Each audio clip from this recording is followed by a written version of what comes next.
Hoy nos toca un tema bastante duro y quiero alertarles de antemano. No es un tema fácil de presentar y les voy a decir por qué no es fácil de presentar. La palabra de Dios en la profecía de Daniel 7 nos presenta los grandes poderes que han dirigido el mundo. Los grandes imperios, los reinos que han dominado. Pero la palabra de Dios revela en Daniel capítulo 7 el surgimiento de un poder que habría de surgir de Roma, que habría de surgir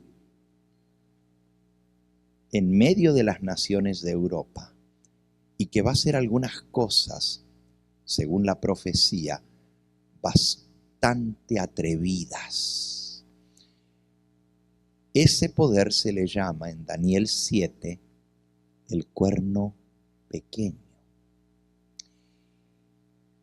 En el libro de Apocalipsis a ese mismo poder se le llama simplemente la bestia, porque el cuerno pequeño es parte de la cuarta bestia, es en sí la continuación de la bestia. Pero también el apóstol Juan en sus cartas previno sobre esto y el apóstol Juan le llamó el anticristo. Normalmente nosotros interpretamos la palabra anticristo y pensamos pues alguien que está en contra de Cristo es un anticristo, pero en realidad en el idioma griego, porque así está escrito en griego, anticristus en griego, ¿saben lo que quiere decir literalmente?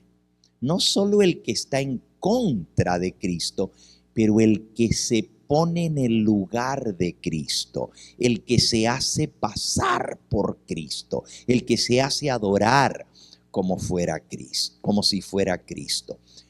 Así que el apóstol Juan le llama el anticristo y el apóstol Pablo le llama el hombre de pecado, el hijo de perdición. Cuando les digo que es un tema difícil de presentar, es porque hoy en día tener que hablar en contra de una organización religiosa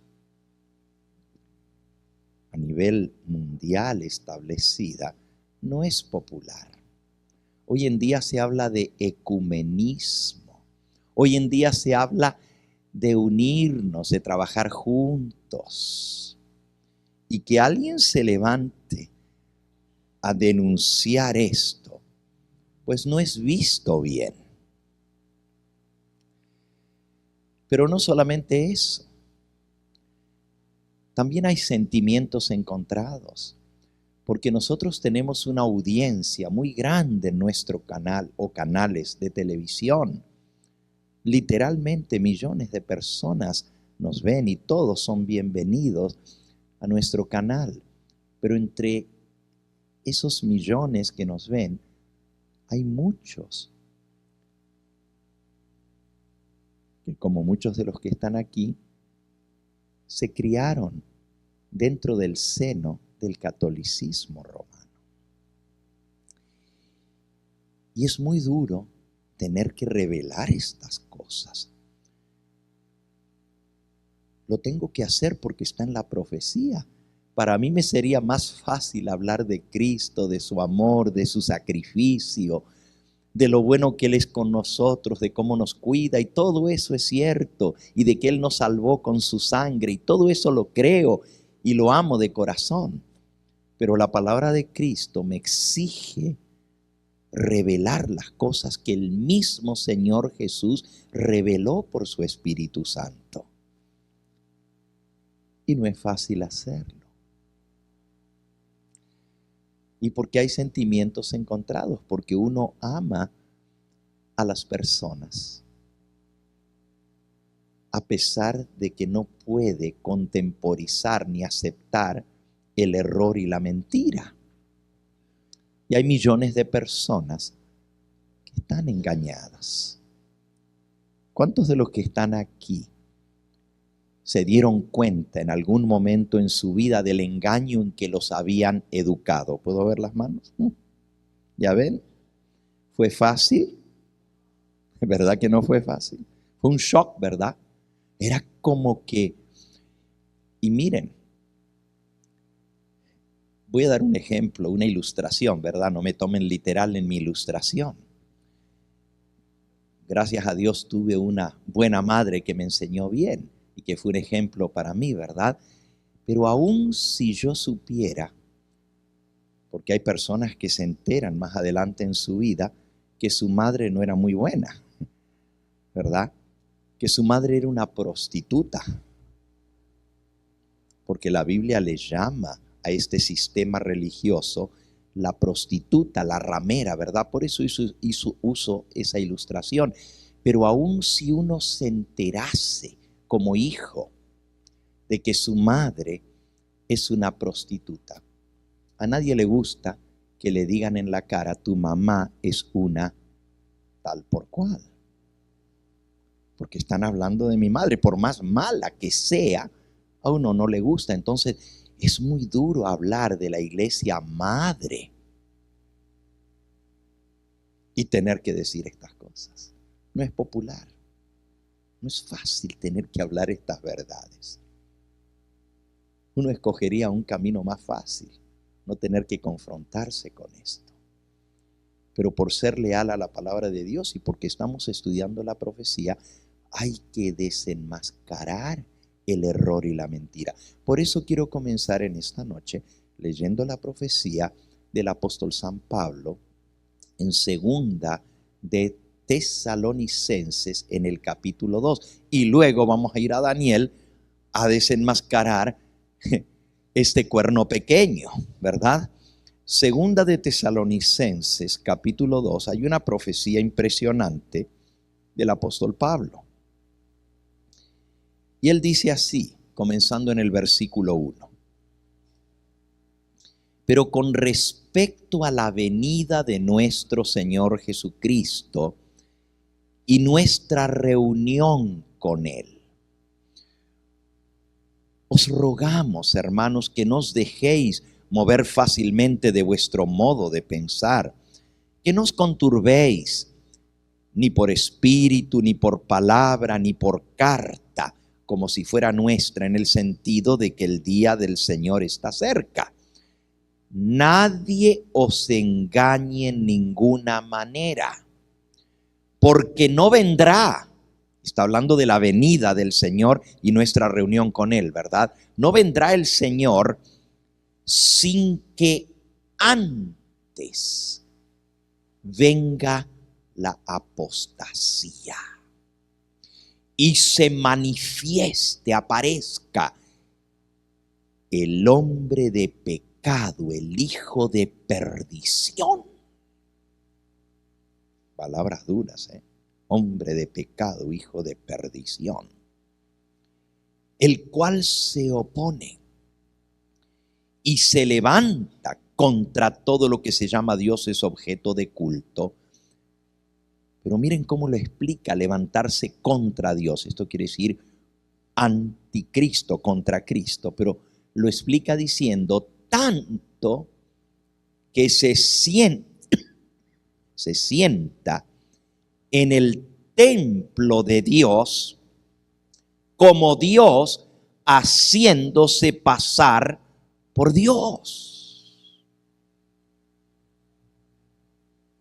Ahí es el verdadero sentido de la palabra anticristo, el que se hace pasar por Dios. Y hoy vamos a descubrir eso y lo vamos a leer y ustedes se van a quedar sorprendidos de lo que dice. ¿No os acordáis que cuando yo estaba todavía con vosotros, versículo 5, os decía esto? Y ahora, versículo 6, vosotros sabéis lo que lo detiene a fin de que a su debido tiempo se manifieste. Les hago una pregunta muy sencilla porque hemos estudiado historia toda esta esta campaña, ¿verdad? Desde el viernes, sábado por la mañana, sábado por la tarde hemos estudiado historia. Es una cátedra de historia a la luz de la Biblia lo que hemos visto. Pero ustedes me pueden responder esta pregunta porque es muy sencilla. Cuando Pablo escribió estas palabras, ¿qué poder estaba dominando el mundo y gobernando el mundo entero?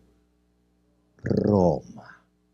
El imperio romano estaba sentado en el trono. Los césares romanos eran los que estaban dominando el mundo. Y miren lo que dice Pablo. Va a venir ese hombre de pecado, ese hijo de perdición. Miren, no va a venir Cristo ya. Dicen, no se dejen engañar como que Cristo ya va a venir. No va a venir sin que antes venga la apostasía y el hombre de pecado se manifieste, el hijo de perdición que se va a hacer adorar como si fuera Dios. Pero entonces el último versículo que acabamos de leer, el 6, dice, y ahora vosotros sabéis lo que lo detiene, a fin de que a su debido tiempo se manifieste.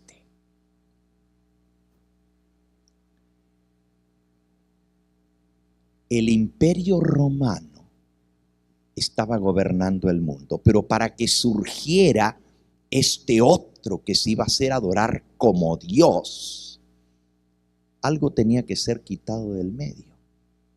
No podía venir este poder mientras estuviera en pie el imperio romano, Roma, la bestia. Recuerden que primero tenía que dividirse en 10, porque ayer aprendimos que este cuerno pequeño sale después de los 10 cuernos, entre los 10 cuernos, y arranca 3 cuernos para salir. Entonces Pablo está siendo muy claro, dice el 5, porque ya es, no es acordáis, es el 4 entonces, ¿verdad? No. Sí, el 4 es el que dice, se sienta en el templo de Dios como Dios haciéndose pasar por Dios. El 5, ¿no os acordáis que cuando yo estaba con vosotros os decía esto? Solo que ahora, dice él, vosotros sabéis lo que lo detiene, a fin de que sea a su debido tiempo se manifieste. Y el 7 dice, porque ya está en acción el misterio de la iniquidad, solo que hay quien al presente lo detiene, hasta que él a su vez sea quitado de en medio. Primero algo tenía que ser quitado de en medio para que esto pudiera surgir. Lo que iba a ser quitado de en medio era el imperio romano pagano, para que pudiera surgir este poder que se iba a sentar en el templo de Dios. El templo de Dios es su iglesia. O sea que este poder, el hombre de pecado, el hijo de perdición, iba a surgir dentro de la misma iglesia. Hay quien al presente lo detiene hasta que él a su vez sea quitado de en medio. Y entonces, versículo 8, se manifestará aquel inicuo, a quien el Señor matará con el espíritu de su boca y destruirá con el resplandor de su venida. Ayer vimos que una de las características del cuerno pequeño es que llega hasta el fin, hasta que el juez le quite su dominio, y va a ser echado al fuego y va a ser quemado. Y aquí lo dice, aquel inicuo, allá usa el símbolo de la bestia que va a ser quemada y el cuerno pequeño, pero aquí no usa símbolo, simplemente dice ese inicuo. Inicuo quiere decir ese hombre que hace iniquidad. Ese, el Señor lo va a matar con el espíritu de su boca y lo va a destruir con el resplandor de su venida. En otras palabras, una de las características, la número 12 y la número 13 que vimos ayer, que las enumeramos, es que iba a durar hasta el fin la número 12. Característica número 12. ¿Sí se acuerdan? Por si alguno no estuvo anoche aquí, les repito, no las voy a leer ya en la Biblia porque todas las leímos en la Biblia. Pero la primera característica del cuerno pequeño era que salía de la cuarta bestia, sale de Roma. Característica número 2, sale en medio de los 10 cuernos entre las naciones de Europa. Número 3, arranca 3 cuernos de los primeros para poder salir.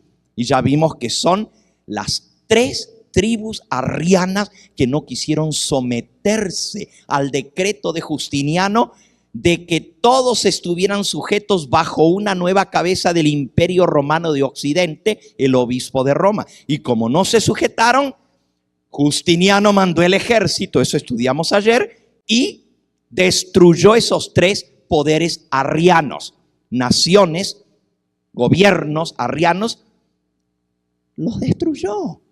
Y mató a los reyes, y entonces pudo surgir el poder de este hombre de pecado, hijo de perdición. El Señor lo va a destruir con el resplandor de su venida.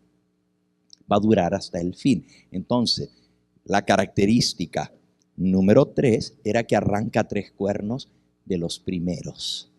La cuarta tiene ojos como de hombre. La vamos a ver esta noche. La quinta tiene una boca que habla grandes cosas. Esa la vamos a ver a continuación. Parece más grande que los otros cuernos. Es diferente de los otros cuernos. Hace guerra contra los santos y los vence. Y será la característica número 9. La 10 pensará en cambiar los tiempos y la ley. Y la 11 tiene un tiempo predeterminado. Tiempos y medio, 1260 años. La 12 dura hasta el fin y el juez le quitará su dominio y lo destruirá. Y la número 13 será quemado al fin junto con la bestia porque la bestia es la que tiene el cuerno pequeño. La bestia y el cuerno van a ser quemados tal cual como lo dice ahí. El resplandor de su venida, el Señor lo matará. Versículo 9. Inicuo, cuyo advenimiento es por obra de Satanás. Fíjense que el surgimiento de este poder, el que está detrás, ¿es quién? Satanás. Es la obra maestra de Satanás para dominar las mentes de la gente y tenerlo en la mentira y en el error. Y aquí lo especifica: con gran poder y señales y prodigios mentirosos. O sea, este poder que iba a surgir, iba a venir con milagros, con señales, con prodigios mentirosos. Versículo 10, y con todo engaño de iniquidad para los que se pierden, por cuanto no recibieron el amor de la verdad para ser salvos. Amigos, es grave no aceptar la verdad cuando Dios te la presenta. Es grave. En otras palabras, si yo no recibo el amor de la verdad para ser salvo, y eso es lo que Dios está haciendo contigo. Yo quisiera decirte lo más suavecito, ¿verdad? Para que no te duela. Pero esta oportunidad que Dios te da de conocer la verdad, si tú la rechazas y no recibes el amor de la verdad en tu corazón, mira lo que va a pasar. Van a ser engañados con todo engaño de iniquidad los que se pierden, por cuanto no recibieron el amor de la verdad para ser salvos. Por eso, dice el versículo 11, Dios les envía un poder engañoso para que crean que la mentira y sean condenados, versículo 12, todos los que no creyeron a la verdad, sino que se complacieron en la injusticia. Hay un precio muy grande que pagar por no recibir la verdad. Y el precio es fatal. Es la perdición eterna. Es ser engañados para siempre y ser destruidos con la bestia, porque ayer vimos que la bestia va a ser apresada y va a ser quemada en fuego, pero también los que están con la bestia van a ser destruidos en la venida del Señor. Habiendo visto esto, leemos un versículo más de San Pablo para que entendamos lo grave que estamos leyendo y por qué es tan duro hablar de esto. Y luego vamos a Daniel 7 a terminar las características. El otro versículo está en el discurso de despedida del apóstol San Pablo. Él fundó muchas iglesias en Asia, pero cuando ya él sabía que no los iba a ver más, porque estaba siendo llevado a Roma, y allá sabía lo que le esperaba, se despide y manda llamar a los líderes de todas esas iglesias que él fundó, y los manda llamar a Éfeso para despedirse de ellos y darles sus últimos consejos, como un padre que se despide por última vez de sus hijos sabiendo que nunca más los va a ver. Búsquenlo en Hechos capítulo 20 y vamos a comenzar allí con el versículo 17. Hechos capítulo 20, comenzando con el versículo 17, dice: enviando pues desde Mileto a Éfeso, hizo llamar a los ancianos de la iglesia. Cuando vinieron a él, les dijo: vosotros sabéis cómo me he comportado entre vosotros todo el tiempo desde el primer día en que entré en Asia. Por eso les decía él, entró a Asia. Asia era un continente, pero era también la provincia del Imperio Romano que se llamaba Asia. Dice, desde el primer día, sirviendo al Señor, versículo 19, con toda humildad y con muchas lágrimas y pruebas que me han venido por las acechanzas de los judíos. Versículo 20, y como nada que fuese útil he rehuido de anunciaros y enseñaros públicamente y por las casas, testificando, versículo 21, a judíos, a gentiles, acerca del arrepentimiento para con Dios y de la fe en nuestro Señor Jesucristo. Versículo 22, y ahora, he aquí, ligado yo estoy en espíritu, voy a Jerusalén sin saber lo que allá me ha de acontecer, salvo que el Espíritu Santo por todas las ciudades me da testimonio diciendo que me esperan prisiones y tribulaciones. Fue su último viaje a Jerusalén. Y allá lo enjuiciaron, y cuando él apeló y dijo: apelo al César, porque era ciudadano romano, quería que se le diera la oportunidad de defenderse ante el emperador romano de lo que lo acusaban los judíos. Lo llevaron a Roma y nunca más salió. Por eso se está despidiendo de ellos. Les dice: de ninguna cosa, versículo 24, hago caso ni estimo preciosa mi vida para mí mismo, con tal que acabe mi carrera con gozo y el ministerio que recibí del Señor Jesús para dar testimonio del evangelio de la gracia de Dios. Y ahora he aquí, yo sé que ninguno de todos vosotros, entre quienes he pasado predicando el reino de Dios, verá más mi rostro. Los amaba, los había traído al conocimiento de la verdad, había fundado más de 15 iglesias en Asia. Entre esas 15 estaban las 7 iglesias que están mencionadas en Apocalipsis: Éfeso, Esmirna, Pérgamo, Tiatira, Sardis, Filadelfia y la Odisea. Pero él fundó muchas más que esas en Asia, más de 15 iglesias. Y ahora mandó a llamar a todos los ancianos y les dice: yo sé que nunca más van a ver mi rostro, ni yo los voy a volver a ver. Por eso, dice, versículo 26, por tanto yo os protesto en el día de hoy que estoy limpio de la sangre de todos, porque no he rehuido anunciaros todo el consejo de Dios. Y yo quiero poder decir lo mismo. No de que no van a ver mi rostro ya, ¿verdad? Espero que el Señor me dé más tiempo de estar con ustedes. Pero sí, yo quiero poder decir que he cumplido con mi ministerio y que soy libre de la sangre de todos, porque no he rehuido anunciaros todo el consejo de Dios, Pablo les dice, acuérdense de lo que yo les decía, porque ya la carta que viene después se la escribió desde Roma y les escribe y les dice justamente a la iglesia de Tesalónica, allá en Asia, le dice, acuérdense que cuando yo estaba con ustedes les decía esto, que iba a venir este poder, el hombre de pecado, el hijo de perdición, todo lo que acabamos de leer, ¿verdad? Y ahora él cuando se despide en persona, porque después les mandó la carta, les dice, yo me voy libre de la sangre de ustedes porque no he rehuido anunciaros todo el consejo de Dios. Les habló de lo que venía, les habló del hombre de pecado, les desenmascaró el error que iba a venir, denunció este sistema falso de engaño que iba a engañar al mundo entero. Y yo no puedo hacer menos.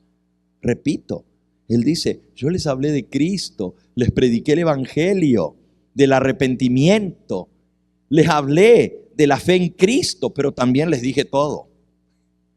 Y yo quiero decir lo mismo. Les he predicado de Cristo, les he predicado del evangelio, pero también les he predicado todo, las profecías también. Hay muchos pastores hoy en día que no quieren predicar de profecía. No quieren. Les da miedo. O simplemente es muy difícil tener que tocar estos temas. No son populares. Y sobre todo salir a nivel nacional en televisión diciendo esto. Porque hoy en día las iglesias están buscando un acercamiento con Roma. Están buscando un ecumenismo.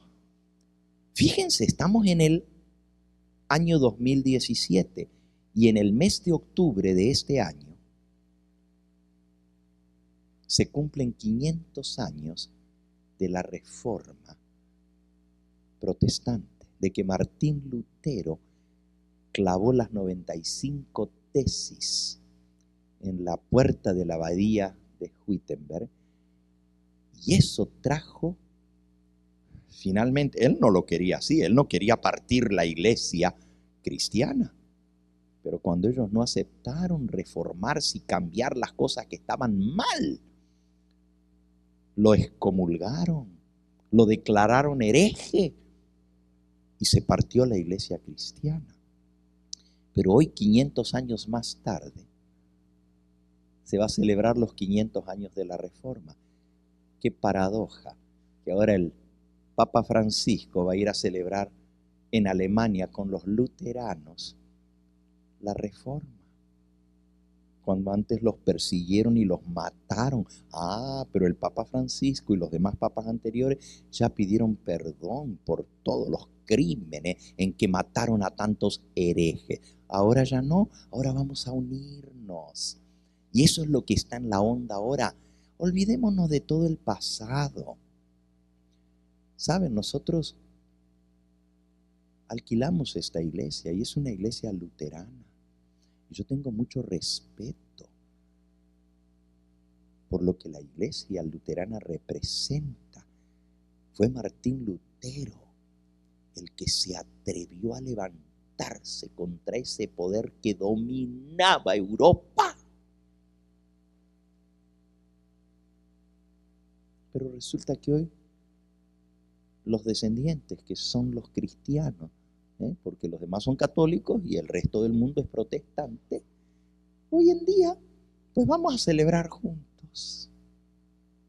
Qué paradoja, ¿verdad? Otros dieron su vida y su sangre por defender la verdad, pero ahora vamos a unirnos. Por eso les digo, lo que yo tengo que predicar en esta noche es como fuera de tono. Está como fuera de lugar, porque el mundo está hablando de unirse y yo tengo que hablar de lo que la profecía dice. Con esta introducción ahora ustedes entienden por qué les digo que es un tema difícil de dar en esta noche. Pero miren cómo sigue Pablo. Dice, os protesto en el día de hoy que estoy limpio de la sangre de todos, porque no he rehuido anunciaros todo el consejo de Dios. Pero ahora viene lo sorprendente. Por tanto, versículo 28, mirad por vosotros y por todo el rebaño en que el Espíritu Santo os ha puesto por obispos para apacentar la iglesia del Señor, la cual Él ganó por su propia sangre.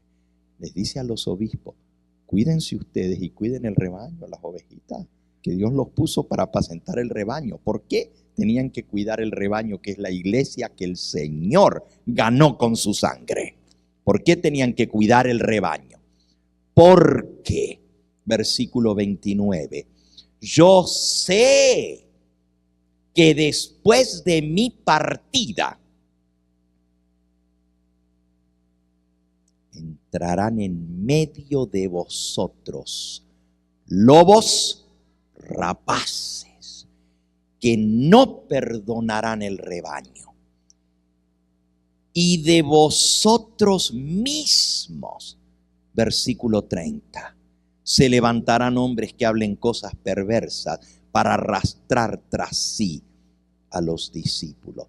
¿A quién les estaba hablando? A los obispos, a los líderes de las iglesias que él había fundado, que él había establecido y había dejado obispos para apacentar el rebaño de las iglesias. Pero le dice, cuídense ustedes y cuiden el rebaño, porque de entre ustedes mismos, o sea, de entre los obispos se iba a levantar los que iban a engañar e iban a comerse el rebaño e iban como lobos rapaces a enseñar cosas perversas para arrastrar discípulos tras sí. Ahora, eso es profecía. Por eso le digo que es sorprendente lo que Pablo les dice. Se van a levantar en la misma iglesia y de los mismos obispos, y esta noche vamos a ver el cumplimiento de eso. ¿De dónde surgió todo el engaño y la mentira? De los mismos obispos. Y hoy lo vamos a leer y lo vamos a constatar históricamente. Y lo más triste es que la mayoría de esos obispos que arrastraron la gente tras sí eran una sucesión de obispos en la ciudad capital del Imperio Romano, los obispos de Roma. Y la profecía de Daniel decía que este poder iba a surgir de Roma, iba a surgir entre los 10 cuernos. Después de la división del Imperio Romano iba a arrancar 3 para poder surgir. Y anoche lo vimos. Ahora, sigamos con las características de este cuerno pequeño. ¿Ok? La cuarta característica es, tiene ojos como de hombre. Las demás bestias tienen ojos como de bestia. Son poderes políticos, sanguinarios, que se establecen y hacen que todos le obedezcan. Este también es un poder, es un cuerno, igual que los demás cuernos, pero este tiene ojos como de hombre, no de bestia. Los ojos permiten ver a gran distancia y tomar decisiones de antemano para dirigir el rumbo de las acciones y el camino a tomar. Para eso sirven los ojos. Los ojos son un símbolo de inteligencia, de astucia, de planificación, porque gracias a los ojos podemos ver y tomar decisiones que van a afectar el curso de la historia. Gracias a esos ojos de hombres, este poder que surge de Roma pudo perdurar por más de 1000 años en el poder, por su astucia, por su perspicacia. En Daniel, por supuesto, esta característica está en Daniel 7:8, pero si se fijan en Daniel capítulo 8, dice el versículo 25, hablando del cuerno pequeño, con su sagacidad hará prosperar el engaño en su mano. Es un poder sagaz. Sagaz quiere decir vivo, inteligente, Los ojos de hombre, inteligencia. Con su sagacidad hará prosperar el engaño en su mano, y en su corazón se engrandecerá, y sin aviso destruirá a muchos. Ahora vamos a ver cómo persiguió al pueblo de los santos. Y contra el príncipe de los príncipes se levantará. O sea, se va a levantar aún contra el mismo Cristo, pero será quebrantado, aunque no por mano humana. Lo mismo que acabamos de ver. Va a ser destruido, pero no por otra guerra que va a venir. No va a ser por mano humana que lo van a quitar del poder. Cristo mismo lo va a destruir. Va a ser quebrantado, mas no por mano humana. O sea, va a durar hasta el fin. Ok, hemos visto lo que quiere decir los ojos de hombre. Los ojos permiten, como dije, ver a gran distancia y tomar decisiones que van a cambiar el rumbo, el camino.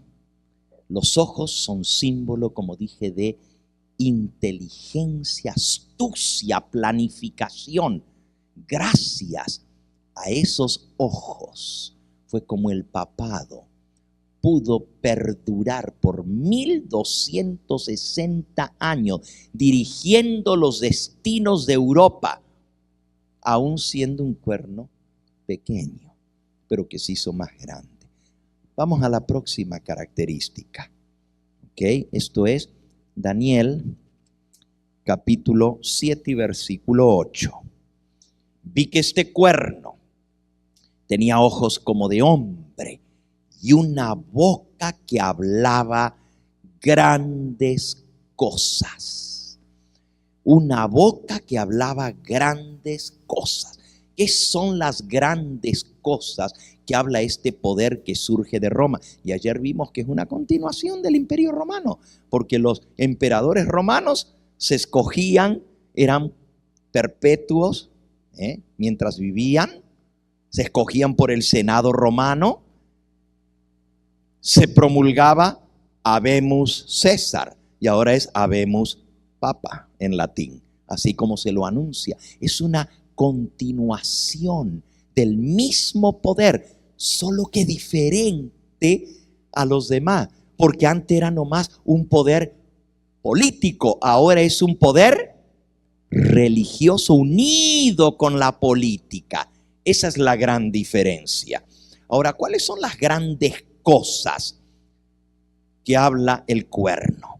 Dice el versículo 11: yo miraba entonces a causa del sonido, versículo 11, yo miraba a causa del sonido de las grandes palabras que hablaba el cuerno. Ahora, esas grandes cosas son grandes palabras. En otra versión de la Biblia, la versión moderna, dice las grandes palabrotas que hablaba.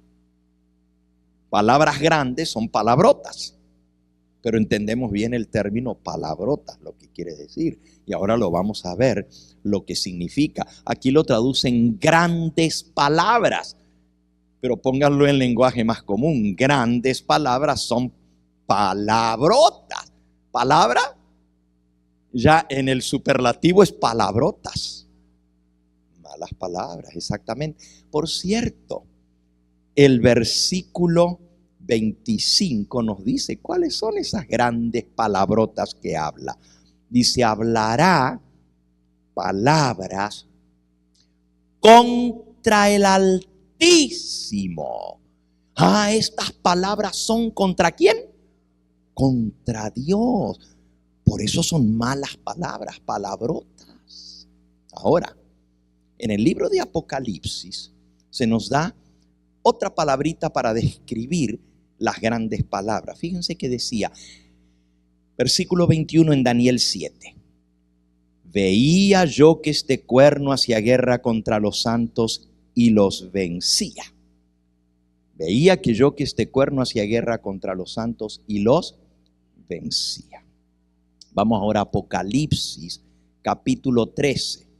Apocalipsis capítulo 13. Dice el versículo 7. Se le permitió hacer guerra contra los santos y vencerlos. Lo mismo. Se le permitió hacer guerra contra los santos y vencerlos. También se le dio autoridad sobre toda tribu, pueblo, lengua y nación. Pero si vemos unos versículos antes, habla de la boca que habla grandes cosas. Dice el versículo 5. Exactamente lo que dice Daniel del cuerno pequeño. También se le dio boca que hablaba grandes cosas y blasfemias. Y se le dio autoridad para actuar 42 meses. Ahora vean, aquí dice que el poder que se le dio para actuar, el tiempo, fueron 42 meses. Pero en Daniel 7:25 dice que es tiempo, tiempos y medio tiempo. Y ya le expliqué anoche lo que eso significa. Tiempo es un año, son 12 meses. Un año son 12 meses. Tiempos son 2 años. Son 24 meses, más 12 son 36. Y medio tiempo, porque es tiempo, tiempos y la mitad de un tiempo. La mitad de un año son 6 meses.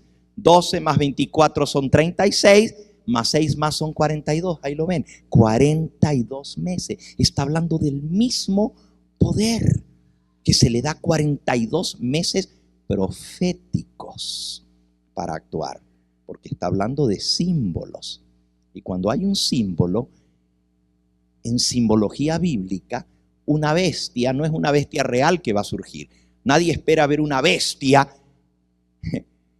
gobernando al mundo. Está hablando de un poder político. Cuando habla de un cuerno, no es un cuerno literal, es un símbolo. Y cuando habla de un día, no es un día literal, es un símbolo de un año, porque es lenguaje profético. Entonces, anoche vimos lo de los 42 meses y vimos que se cumplió exacto el 11 de febrero del año 538. Los ejércitos del general enviado por Justiniano, emperador de Oriente, al mando del general Belisario, toma prisionero al último de los poderes rebeldes contra el obispo de Roma, porque no eran católicos y no querían saber nada con el obispo de Roma, y lo mató. Y le quitó la tercera corona. Primero los vándalos, luego los érulos y finalmente los ostrogodos. Y eso sucedió el 11 de febrero del año 538. Ahí comienza el poderío, porque ahora no tiene rivales. ¿Se acuerdan lo que leímos? Que primero tenía que ser quitado una cosa para que viniera la otra. ¿Cómo se iba a sentar el obispo de Roma en el trono si había uno que ya ocupaba el trono en Roma? El rey de los ostrogodos. ¿Cómo podía gobernar como líder político si había una nación política que estaba gobernando esa región? Tenía que ser quitado ese para que él pudiera surgir. Y no solamente en Italia o en Roma, porque el decreto de Justiniano lo hacía cabeza del Sacro Imperio Romano de Occidente, o sea, de todas las naciones de Europa. Ese título se lo dio el emperador Justiniano. Pero para que eso llegara a ser, por supuesto, tenía que caer primero el Imperio Romano, porque si no, había otro emperador. Para que él llegara a ser sumo pontífice, tenían que quitarse los pontífices romanos, césares, para que entrara el obispo de Roma a ocupar ese lugar. Ahora entienden lo que decía Pablo, hay que quitar una cosa primero para que luego venga la otra. Ok, ahora quedó claro. Pero lo interesante es que esa profecía de los 42 meses o 1260 años termina su poderío en Europa, que fue haciéndose cada vez más grande y más grande y más grande y más grande, hasta que todo el mundo le obedecía. Toda todas las naciones y los reyes se le sujetaban. Anoche les conté la historia de Felipe el Hermoso, el rey de Francia, uno de los países más poderosos. Tuvo que humillarse y lo tuvo descalzo en la famosa humillación de Canosa a pedirle perdón. Pero no solamente él, todos los demás reyes de Europa, si no le hacían caso a lo que decía el obispo de Roma, los quitaba de su cargo y ponía a otro en su lugar, porque él era el que ponía a los reyes en Europa y el que los quitaba. No podían rebelarse contra él, porque entonces los quitaba. Y el pueblo, en lugar de hacerle caso a su rey, que era el que los gobernaba, el rey de Francia, le hacía caso, porque eran católicos, al que está por encima de los reyes y de los gobiernos, que es el obispo de Roma, que tiene más autoridad que aún los reyes de esta tierra. Qué tremendo, ¿verdad? El 11 de febrero de 1798, los ejércitos de Napoleón Bonaparte, al mando del general Jean Berthier, entraron en Roma, tomaron prisionero al Papa León X, lo llevaron a Francia y le quitaron el poderío político. No más, no más, es más. Bueno, eso ya lo hablé ayer, no voy a dar más detalles, ya con lo que vimos ayer es suficiente. Pero ahora vamos a lo de las grandes palabrotas, que ya dice Apocalipsis 13, que son blasfemias. Otra vez, Apocalipsis 13, 5. Se le dio boca que hablaba grandes cosas y blasfemia. Ya la segunda parte del versículo la acabo de repasar de lo que vimos anoche. Se le dio autoridad para actuar 42 meses. Pero el versículo 6 dice, abrió su boca en blasfemias contra Dios, para blasfemar de su nombre. En Daniel 7:25 decía, hablará palabras contra el Altísimo. Aquí lo dice clarito, igual. Abrió su boca en blasfemias contra Dios, para blasfemar de su nombre, de su tabernáculo y de los que moran en el cielo. Y el versículo 7 que ya leímos, y se le permitió hacer guerra contra los santos y vencerlos. Vamos a ver esas palabrotas. Blasfemias le llama la palabra de Dios. Y en primer lugar, definamos lo que quiere decir la palabra blasfemia. Vamos al libro de San Juan en el capítulo 10. San Juan, capítulo 10. Dice en el versículo 30 que Jesús dijo estas palabras: el Padre y yo, uno somos. ¿Ok? Versículo ahora 31. Entonces los judíos volvieron a tomar piedras para apedrearle. Versículo 32. Y Jesús les dijo: muchas buenas obras os he mostrado de mi Padre. ¿Por cuál de ellas me apedreáis? Porque lo querían apedrear, lo querían matar. Y le respondieron los judíos, versículo 33, diciendo: por buena obra no te vamos a apedrear, sino ¿por la qué? Blasfemia, porque tú, siendo hombre, te haces ¿qué? Dios. No es lo mismo que había dicho Pablo, va a venir un hombre que se va a hacer pasar como si fuera ¿qué? Dios. Pero Daniel decía que iba a hablar blasfemia, con su boca grande que hablaba grandes cosas, blasfemia. Y blasfemia es que un hombre diga que es Dios. A Jesús lo querían apedrear porque él se hacía Dios. Ahora yo les pregunto a ustedes, ¿Jesús era blasfemo, hermana? ¿Por qué no era blasfemo? Porque era Dios, ¿verdad? Pero un hombre, era un hombre de carne y hueso, y los judíos lo veían como un mero hombre. Pero dice, tú te haces Dios, ¿cómo vas a decir que el Padre y tú son una sola cosa? Eso es una blasfemia. Y lo querían matar.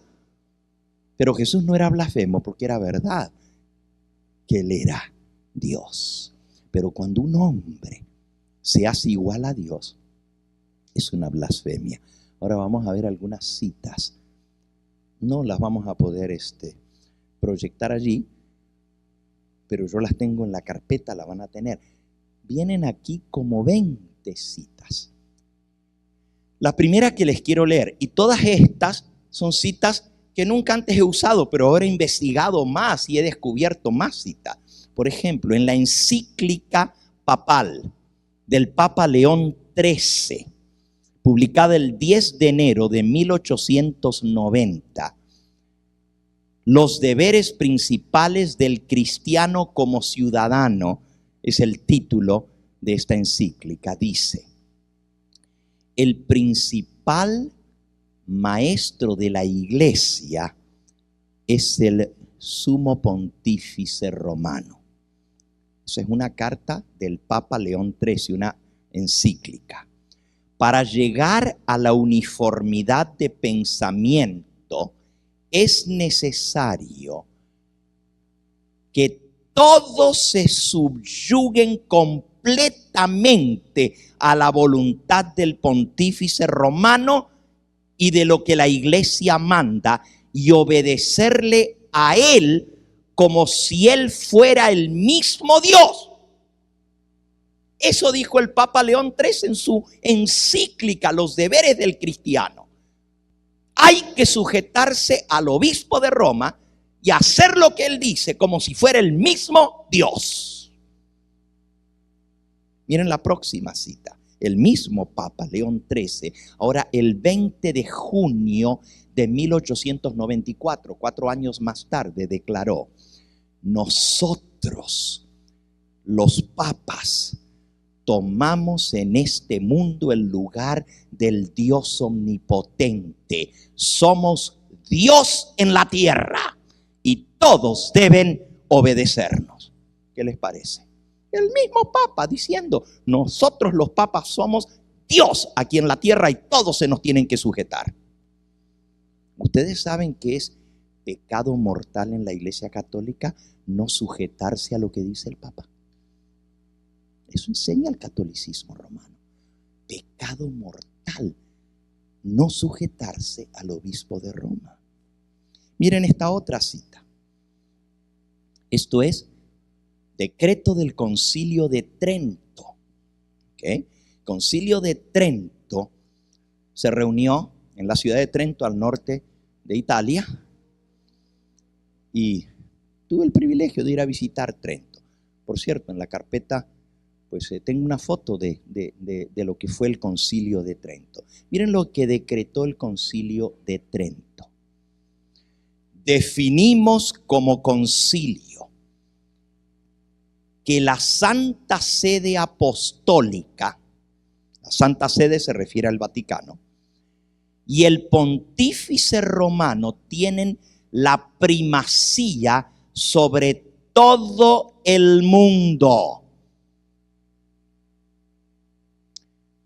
Todas las naciones de la tierra y los fieles en el mundo entero deben sujetarse al Pontífice Romano. Wow. El mundo entero. En 1512, en el Concilio Laterano, todo esto son concilios, así como el Concilio Vaticano, así como el Concilio Vaticano I y el Concilio Vaticano II, son concilios de la Iglesia Madre, de la Iglesia Católica.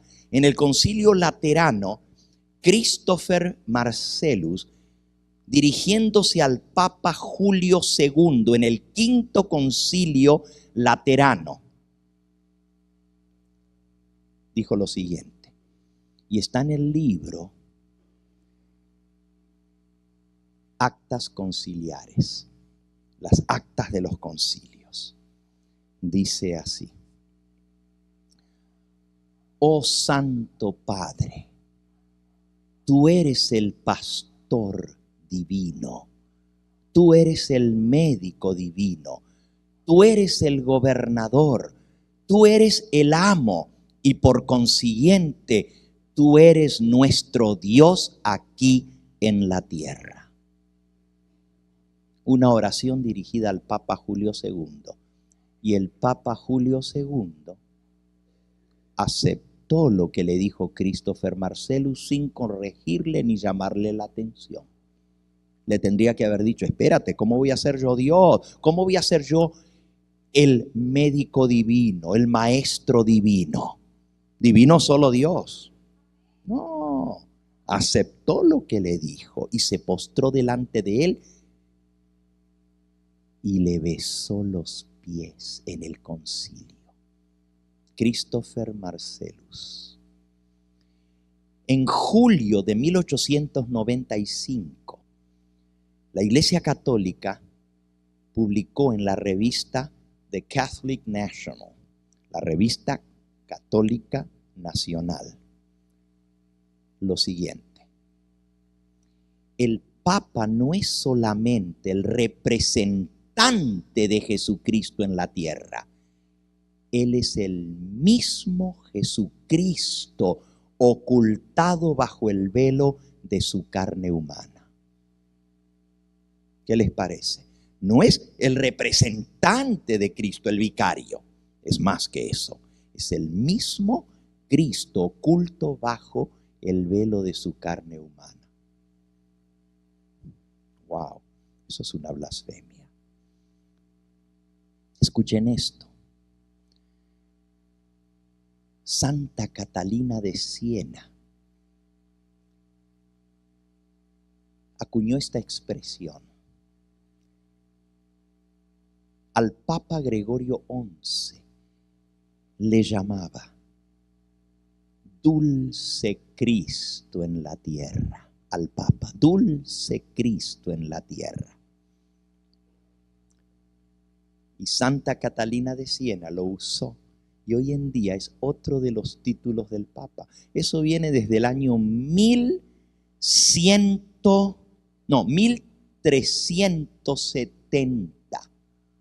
1370. O sea, hace 700 años. Pero para que vean que no es algo que solo dijo Santa Catalina de Siena, escuchen esto.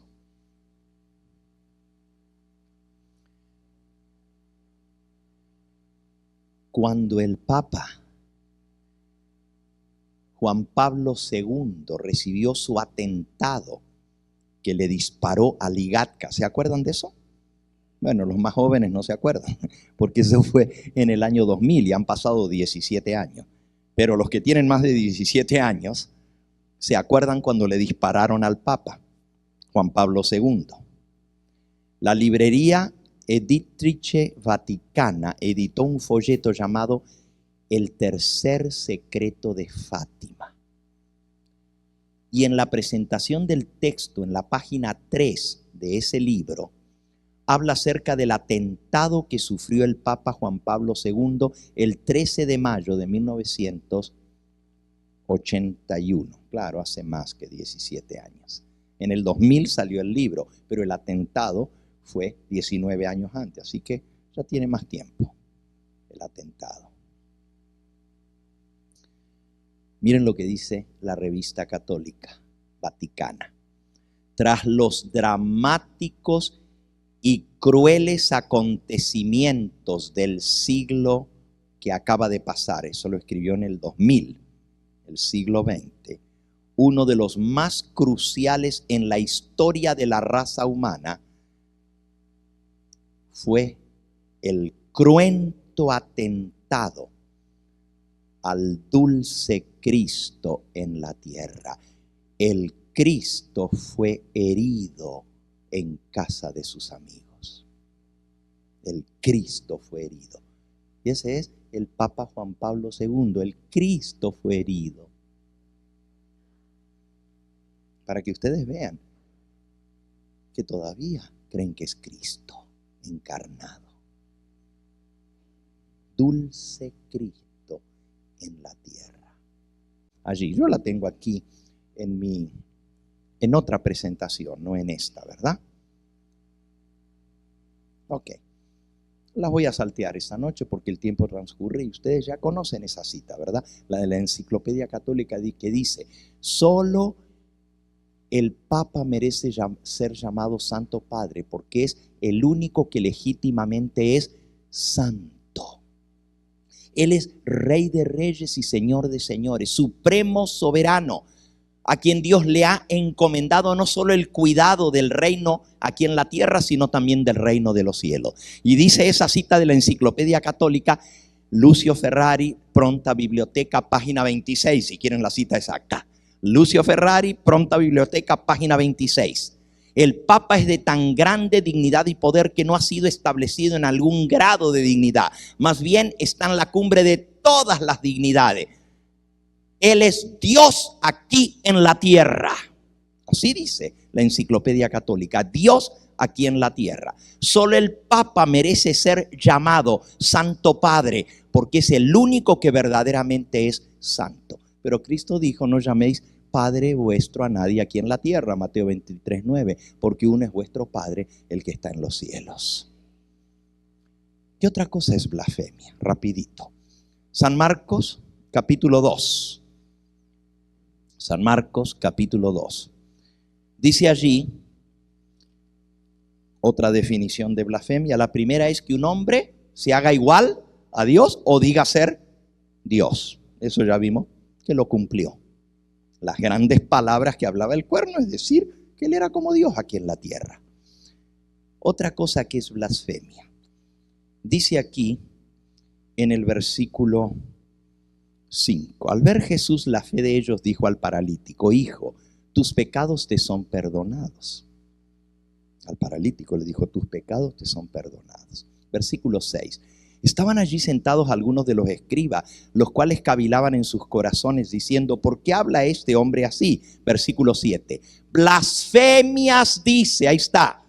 ¿Quién puede perdonar pecados sino solo Dios? A Cristo lo acusaron de ser un blasfemo porque él le dijo al paralítico, tus pecados te son perdonados. Y dijeron, blasfemia. ¿Quién puede perdonar pecados sino solo Dios? Les pregunto, ¿era Cristo blasfemo? ¿Por qué no era blasfemo? Pero un hombre que diga que puede perdonar los pecados y no sea Dios, se está haciendo igual a Dios. Escuchen. ¿Ok? Declara aquí en el libro El Santo Oficio del Sacerdocio lo que solo Dios puede hacer, que es perdonar pecados. El Papa lo hace. Por lo tanto, el Papa es otro Dios en la tierra. Solo Cristo perdona pecados. Por lo tanto, si el Papa los perdona, Él es Cristo. Así de sencillo. El Santo Oficio del Sacerdocio, la página 47 de San Alfonso de Ligorio. ¿Ustedes saben lo que quiere decir la palabra absolución? Es lenguaje católico. Absolución es cuando el sacerdote perdona el pecado. Y dice así: no hay tratamiento de este tema como tal en la Biblia. Y la palabra nunca aparece en la Biblia.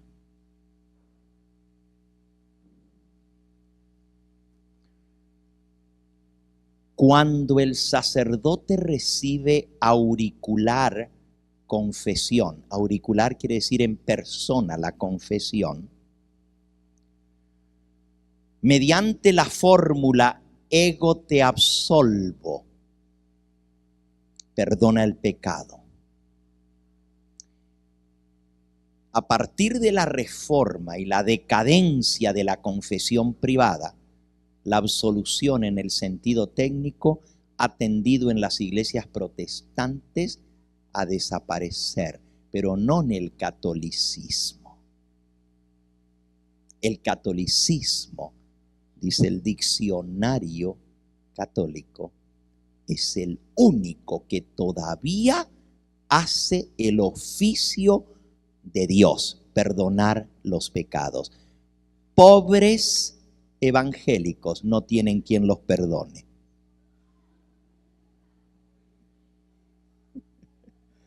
Gracias a Dios que tengo quien me perdona. Él es fiel y justo para perdonar mis pecados y limpiarme de toda maldad. Qué tremendo, ¿verdad? Pobres protestantes no tienen quien los perdone.